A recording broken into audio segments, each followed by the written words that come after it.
आज समय की मांग है कि भारत का एक ऐसा भारत के हम निर्माण करें। नॉलेज, इनोवेशन, ये समय की मांग है और दुनिया में हमें अग्रिम पंक्ति में जाने का ये रास्ता भी है। और इसीलिए पिछले हमने समय नेशनल एजुकेशन पॉलिसी के साथ साथ टेक्नोलॉजी के बढ़ावे के लिए हमने रिसर्च और इनोवेशन का एक कानून भी पारित किया है, ताकि हमारे देश के नौजवानों को इस इनोवेशन के और चंद्रयान-3 की सफलता के बाद देश के नौजवानों के मन में विज्ञान की तरफ आकर्षण बढ़ रहा है। हमें मौका गंवाना नहीं है। हमारी युवा पीढ़ी को हमने रिसर्च और इनोवेशन के लिए पूरे अवसर देने हैं और इस इकोसिस्टम को बनाने के लिए हमने एक उज्जवल भविष्य के निर्माण की नींव रखी है। आदरणीय बंधुगण, सामाजिक न्याय ये हमारी पहली शर्त है। बिना सामाजिक न्याय, बिना संतुलन, बिना समभाव, बिना समत्व हम इच्छित परिणामों को घर के भीतर प्राप्त नहीं कर सकते। लेकिन सामाजिक न्याय की चर्चा बहुत सीमित बन के रह गई। हमें उसको व्यापक रूप में देखना होगा। हम किसी गरीब को कोई सुविधा दें, किसी समाज में दबे कुचले व्यक्ति को कोई सुविधा दें, वो तो सामाजिक न्याय की एक प्रक्रिया है। लेकिन उसके घर तक पक्की सड़क बन जाए ना, वो भी सामाजिक न्याय के लिए उसको मजबूती देती है। उसके घर के नजदीक में बच्चों के लिए अगर स्कूल खुल जाए तो वो भी उसको सामाजिक न्याय की मजबूती देती है।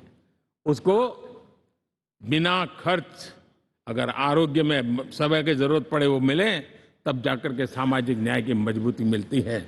और इसलिए जिस प्रकार से समाज व्यवस्था में सामाजिक न्याय जरूरत है, वैसा ही राष्ट्र व्यवस्था में सामाजिक न्याय की आवश्यकता है।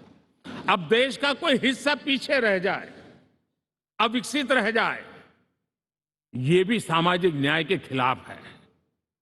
दुर्भाग्य से देश का पूर्वी इलाका, भारत का पूर्वी भाग जो समृद्धि से भरा हुआ है, लेकिन वहां के नौजवानों को रोजगार के लिए दूसरे इलाके में जाना पड़ रहा है।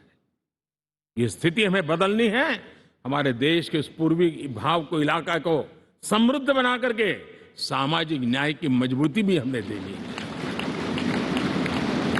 असंतुलित विकास, शरीर कितना भी स्वस्थ क्यों न हो, लेकिन एक उंगली को भी अगर लकवा मार गया है तो शरीर स्वस्थ नहीं माना जाता है।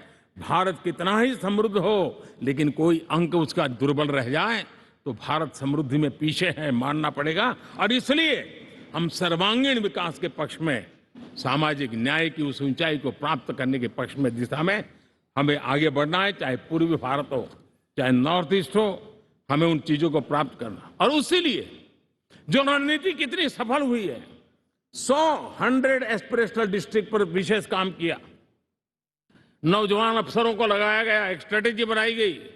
आज दुनिया उस मॉडल की चर्चा कर रही है और आज 100 डिस्ट्रिक्ट देश के कोने कोने में जो पीछे माने जाते थे, उसको बोझ मान लिया गया था।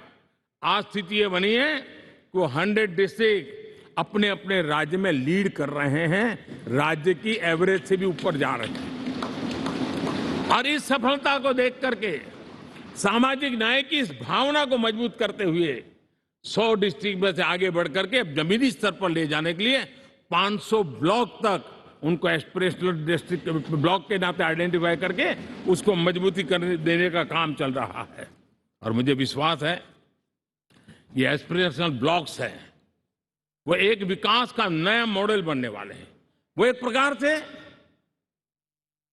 देश के विकास के एक नए ऊर्जा केंद्र बनने की संभावना रखते हैं और उस दिशा में भी हम आगे बढ़ रहे हैं।